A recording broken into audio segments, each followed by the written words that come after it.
얘들아, 오늘은 좀 센 이야기, 베트남 전쟁에 대해 알아볼 거야. 혹시 영화나 게임에서 베트남 전쟁 장면 본 적 있어? 정글에서 헬리콥터가 슝슝 날아다니고 군인들이 총 쏘고 폭탄 터지고 뭔가 아찔하고 또 한편으로는 궁금하지 않아? 자, 그럼 베트남 전쟁이 뭔지, 왜 일어났는지, 얼마나 끔찍했는지, 그리고 우리가 여기서 뭘 배워야 하는지 한번 파헤쳐 보자고. 베트남 전쟁, 도대체 뭐임? 핵심 요약. 베트남 전쟁은 1955년부터 1975년까지 무려 20년 동안이나 이어진 아주 긴 전쟁이었어.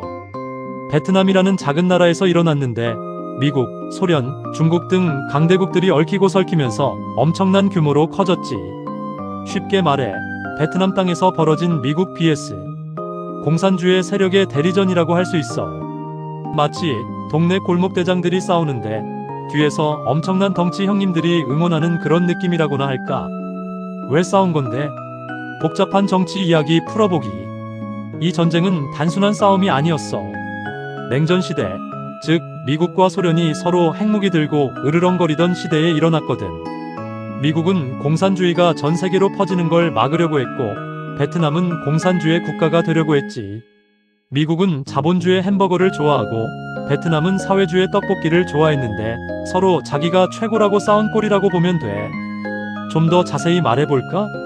2차 세계대전 이후 세계는 미국을 중심으로 한 자본주의 진영과 소련을 중심으로 한 공산주의 진영으로 나뉘었어. 미국은 공산주의가 확산되는 걸 극도로 싫어했고 베트남이 공산주의 국가가 되는 것을 막으려고 했지.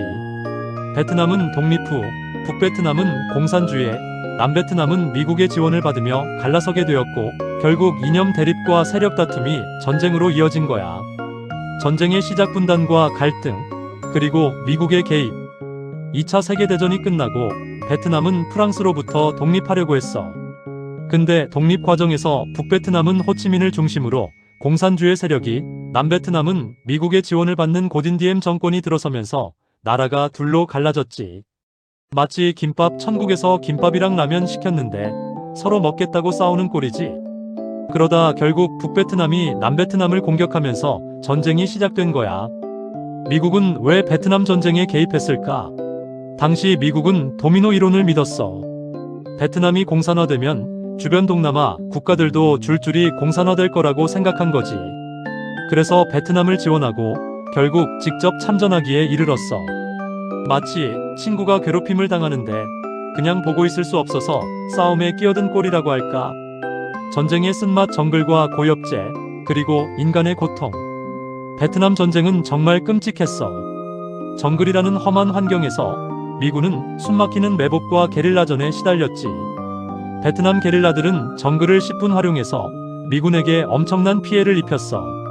마치 숨바꼭질을 하는데 술래가 절대 찾을 수 없는 곳에 숨어있는 꼴이었지. 게다가 미국은 정글을 없애고 게릴라들을 몰아내기 위해 고엽제라는 독극물을 살포했어. 이게 얼마나 끔찍했냐면 엄청난 환경 오염을 일으켰고 수많은 사람들에게 암을 비롯한 질병을 안겨줬어. 심지어 고엽제 피해는 아직까지도 이어지고 있다고 하니 정말 슬픈 일이지. 마치 맛있는 과자 먹으려고 했는데 알고 보니 독이 든 거나 마찬가지인 거지. 미국의 딜레마 왜 졌을까? 강대국의 실패. 세계 최강 미국이 왜 베트남 전쟁에서 졌을까?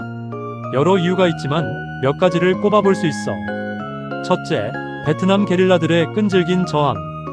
베트남 게릴라들은 끈기와 투지로 무장했고 정글을 완벽하게 활용했지. 둘째, 미국의 전쟁 목적 불분명. 미국은 왜 베트남에서 싸워야 하는지 명확한 목표가 없었어. 셋째, 국내 반전 여론의 확산. 전쟁의 끔찍함과 무의미함에 대한 국민들의 반발이 거셌지. 마치 게임에서 아무리 좋은 무기를 가지고 있어도 맵을 몰라서 길을 잃고 헤매는 꼴이었지. 결국 미국은 베트남 전쟁에서 승리하지 못하고 막대한 피해만 입은 채 철수하게 되었어. 이건 강대국이라고 해서 항상 이기는 것은 아니라는 것을 보여주는 씁쓸한 사례라고 할 수 있지. 전쟁의 결과 상처뿐인 영광. 그 후의 이야기. 베트남 전쟁은 엄청난 인명 피해를 냈어. 베트남 사람들은 물론이고 미국 군인들도 엄청나게 죽었지. 전쟁이 끝나고 베트남은 통일되었지만 그 상처는 오랫동안 남았어. 전쟁으로 인해 수많은 사람들이 고통받았고 가족과 친구를 잃었지.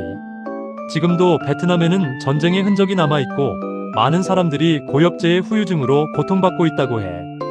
마치 싸움에서 이겼지만 온몸에 멍자국만 가득한 꼴이라고 할까?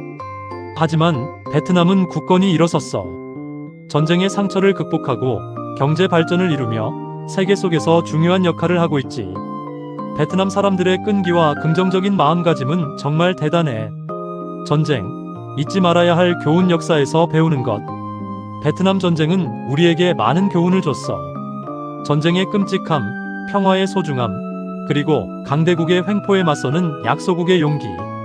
우리는 베트남 전쟁을 잊지 말고 다시는 이런 비극이 반복되지 않도록 노력해야 해. 평화를 위해 끊임없이 노력하고 약자의 목소리에 귀 기울여야 하는 이유가 바로 여기에 있어. 역사를 공부하는 건 과거의 실수를 반복하지 않기 위해서야. 베트남 전쟁은 우리에게 아주 중요한 메시지를 던져주고 있어.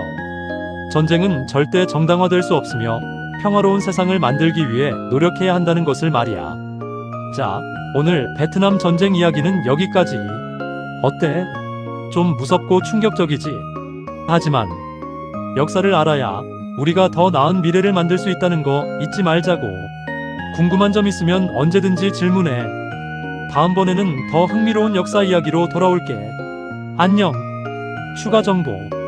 고엽제 에이전트 오렌지라고도 불리며 E4-D와 E45-T, 제초제의 혼합물로 맹독성 다이옥신을 포함하고 있어.